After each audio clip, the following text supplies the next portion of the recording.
الحسين وجعلنا الله من آخرين بثأره مع الإمام هدى مهدي من آل محمد. قال الإمام علي بن موسى الرضا إن يوم الحسين أكره جفوننا وأسبل دموعنا وعذل عزيزنا وأورثنا الكرب والبلاء في أرض كرب وبلاء. The day of Hussain, the day of Ashura has made our eyes bleed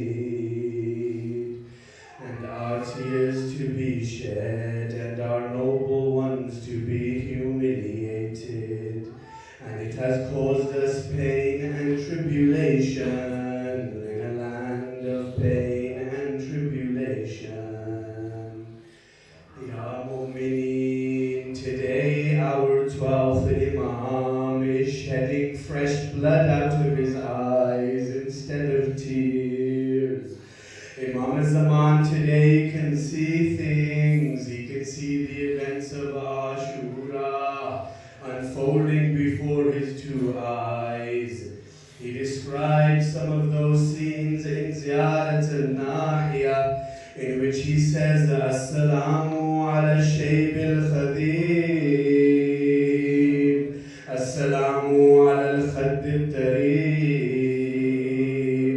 As-salamu ala al-badr al-salim, As-salamu ala al-tha'ar al-makru' bil-qadib. Peace be upon the bereaved and the patient one. Peace be upon the oppressed one who was without a helper. Peace be upon the one whose rights and dignity were violated. Peace be upon the one whose sanctity was desecrated. Peace be upon the one whose blood was shed unjustly. Peace be upon the one who was bathed in the blood of his wounds. Peace be upon the one who tasted the spears raining over his body. Peace be upon the one slaughtered in public. Peace be upon the grey hair that was dyed with blood. Peace be upon the cheek that was covered with dust. Peace be upon the front teeth that were beaten with a rod. Peace be upon the head raised on a land. With the dawn of the 10th day of Muharram, Imam Hussain led his followers for the morning prayer.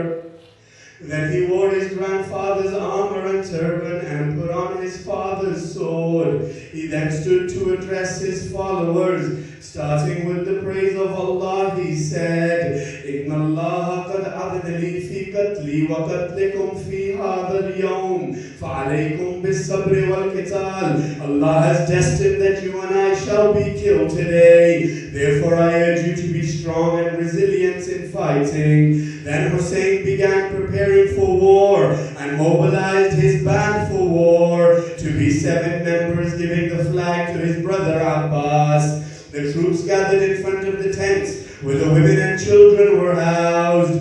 Umar ibn Sa'd, the commander of the enemy's army, came with 30,000 troops.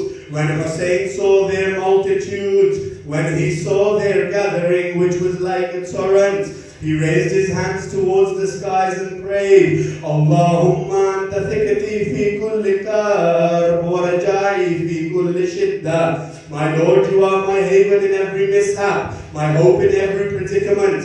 Then he mounted his horse and stood in front of them ready to speak. He said, O people, track back my lineage to see who I am. Then look back and think to yourselves. Think about whether it is right for you to kill and violate my sanctity. Am I not the son of your prophet's daughter? Am I not the son of your prophet's successor? Was Hamza the master of martyrs, not my father's uncle? Was not Ja'far my uncle? uncle, have you not heard the Prophet's words concerning my brother and I?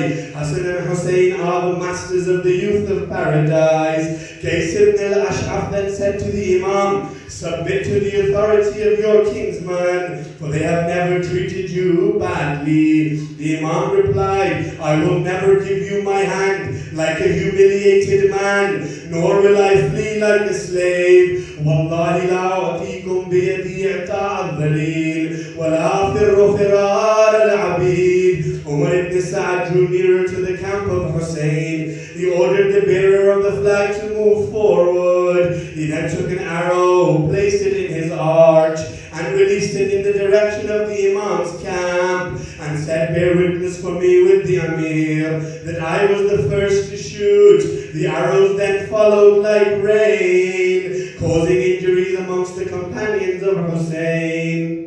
When Imam Hussain remained all alone, he called out with a faint voice, Ya Zainab, Ya Kulthum, Ya Sakina, Ya Ruqayya, Hada akhirul wida. May peace be with you, I am leaving you for good. This is my last farewell. We shall meet in paradise. Be patient after my death, for you have many tragedies awaiting you. Then the Imam asked for his horse. Zainab brought him his horse. As he was about to leave, he heard a voice calling him from behind. Mahlan mahla, ibn Zahra. Slowly, slowly, O son of Zahra. The Imam looked back and seen that his sister was asking him to alight from the back of his horse. The Imam alights and says, what do you want, oh dear sister? She says, I have some instructions from my mother. Zainab then kisses the throat of Aba Abdullah.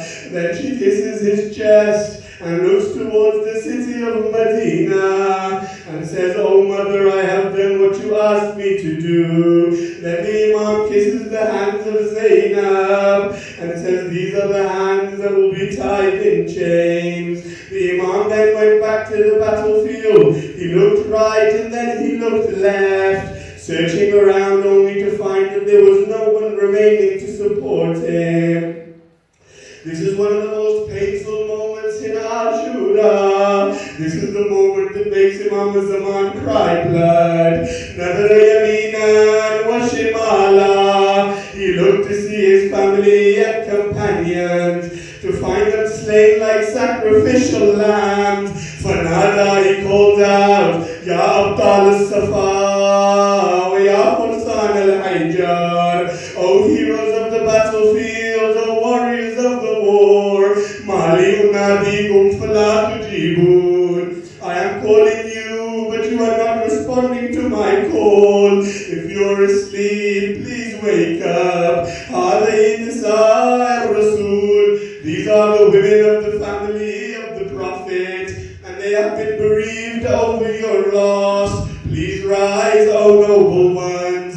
The Imam, when no one answered him, he answered himself. He said, death has prevailed over you, or else you would have supported me. Then he called out with a sad voice that breaks our heart. He says, O Habib, O Muslim ibn Awsija, O Zuhair, O Abbas, O Akbar, O Qasim, where are you today? The Imam then entered the tent of his son Sajjad. When the Imam saw his father's face covered with the blood of Ali al-Akbar, he opened his eyes and said, O father, Aina Habib? He says, Habib has been killed. He says, O father, Aina Ali al-Akbar? He says, he's also been martyred.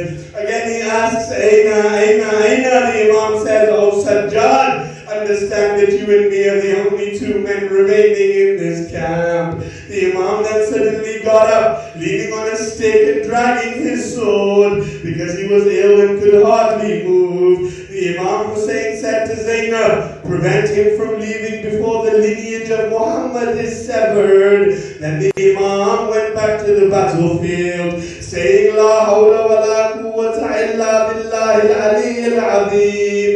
The Imam was weakened from the thirst and from the wounds, from the fighting, so he paused to rest for a moment. When he paused, Abdul Hatuf hurled a stone at his forehead, causing the blood to stream down onto his face. The Imam grabbed his shirt to wipe his face, whereupon Harbala shot the Imam with an arrow, piercing his chest right through the heart.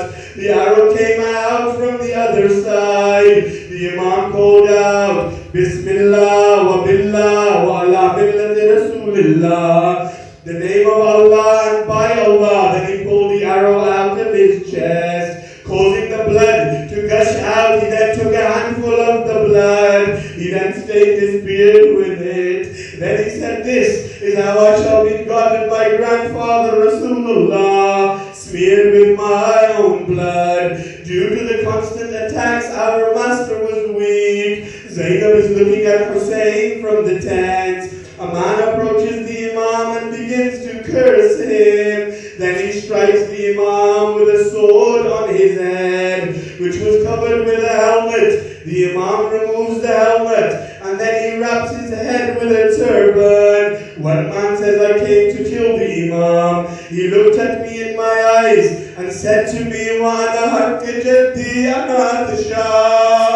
I swear by my grandfather, I am thirsty. Can you please give me some water? 30,000 soldiers, O Muslims, are now attacking one wounded man. They strike at him from every direction. Imam al-Sadiq says that every wound came on top of another wound. Every stab came on top of another stab. Ibn Shuraik came and hit his shoulder. Ibn Umayr came and shot him in the mouth with an arrow. Sinan came and hit the Imam in the right shoulder. Another person came and hit him in the shoulder with a collarbone spear. Shimr says, whatever you have in your hands, throw this on the body of Hussain. So someone takes a spear and he throws his spear. Someone takes arrows and he throws his arrows. Whoever has nothing picks up the hot sands of Karbala and begins to throw this on the Imam. Ya Fatima Kumi lan tufuf, Hada Hussainun Ka'batu Suyuf. Oh Fatima, come to Karbala and see the way in which your Hussain is covered in arrows, covered in swords.